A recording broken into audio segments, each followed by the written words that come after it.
कहानी नीरू की है। पंजाब की नीरू की शादी दिल्ली के राहुल से होती है। दिल्ली कितना बड़ा शहर है ना, लेकिन आप लोगों का घर तो बहुत छोटा है।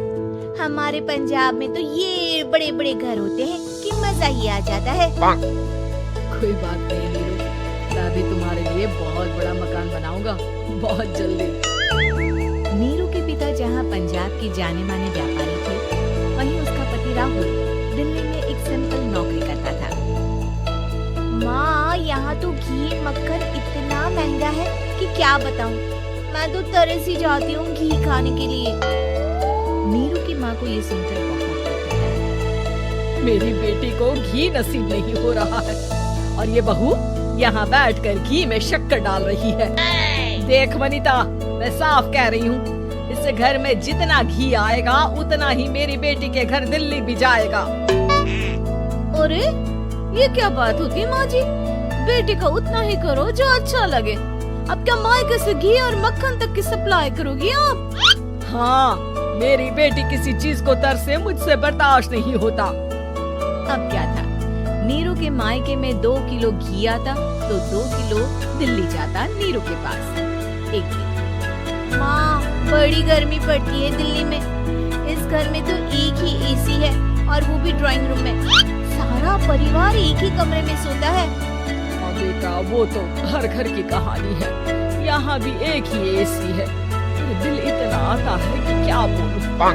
तभी वहाँ राकेश आ जाता है। माँ, थोड़ी देर में यहाँ कुछ प्लम्बर आएंगे मेरे कमरे में एसी लगाने, जरा ध्यान से लगवा देना ना माँ। ओए, ऐसे कैसे तेरे कमरे में एसी लगेगा?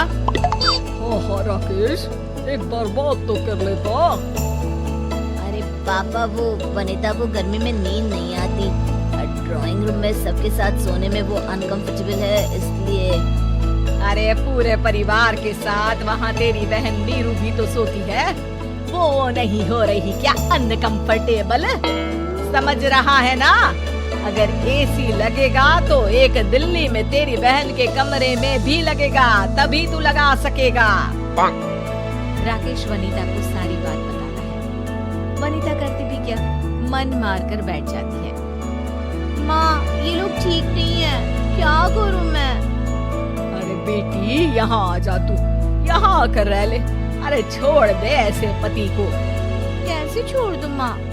समाज क्या कहेगा, लोग क्या कहेंगे?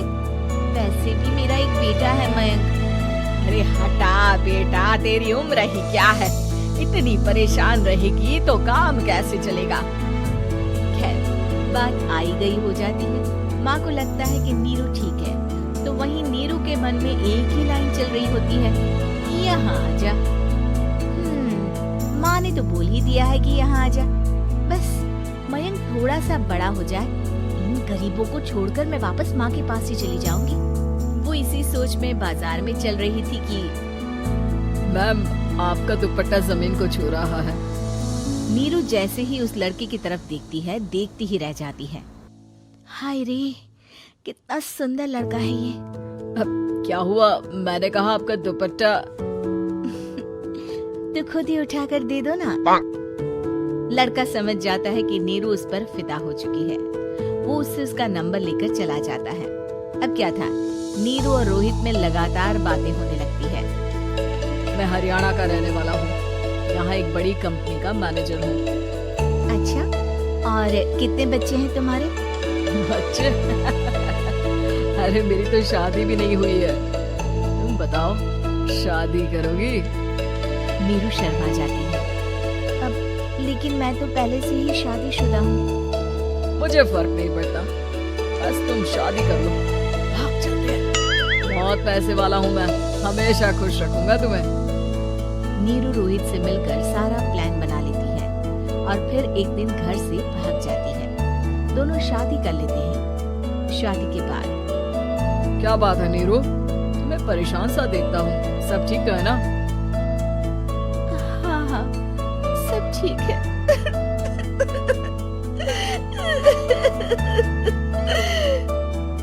ये कहते कहते ही वो रोने लगती है। अरे क्या हो गया, रो क्यों रही हो?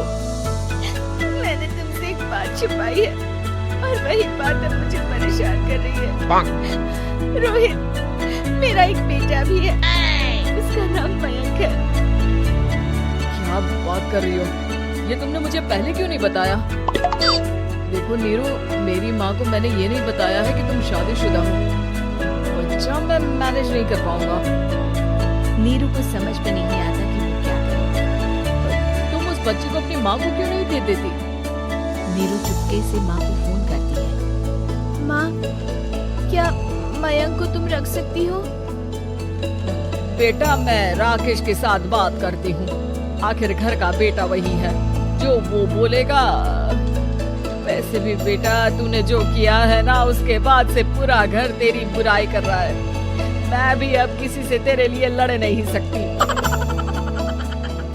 राकेश बेटा, नीरू ने तो जो किया बहुत ही बुरा किया, लेकिन मैं सोच रही थी कि क्यों ना मयंक को हम यहाँ ले आए। तभी वनीता बोल पड़ती है। वाह जी, ऐसे कैसे यहाँ ले आए? यहाँ क्या भंडारा भरा है? और जिस बच्चे की माँ ने नहीं सोचा, उसके लिए हम क्यों सोचे? नीरू को एक बार तो अपने बच्चे के बारे में सोचना चाहिए था ना। अरे लेकिन तेरे पास भी तो लड़का नहीं है ना वनीता। माँ, वनीता ठीक बोल रही है। कल को वो बड़ा होकर इसी घर का हिस्सा मांगेगा तो हम क्या करेंगे? माँ कहती भी तो क्या, वो चुप रह जाती है। वहीं नीरू का पहला पति कहता है। माँ, अगर आज भी वो वापस आ जाए तो मैं उसे माफ कर दूंगा। बेटा, गरीबी चीज ही ऐसी है, क्या करेगा? तू तो अब मयंक का सोच। वो बेचारा तो बिना माँ का हो गया। मयंक के खातिर तू दूसरी शादी कर ले बेटा। लोगों के लाख समझाने के बाद नीरू के पहले पति की शादी रिद्धि से हो जाती है, जिसके पहले पति से 2 बच्चे होते हैं। देखो जी, मैंने शादी सिर्फ बच्चे के खातिर की है। मैंने भी शादी सिर्फ बच्चों के खातिर की है। वहीं नीरू के दूसरे पति के मन में ये बात घर कर जाती है कि नीरू एक मासूम बच्चे को उसके खातिर छोड़ कर आई है। अब देखो नीरू, मुझे लगता है कि जो औरत अपनी कोख का बच्चा छोड़ सकती है, वो तो कुछ भी कर सकती है।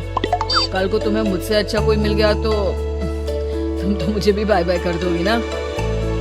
नीरू को अब उसका दूसरा पति ताने देना शुरू कर देता है।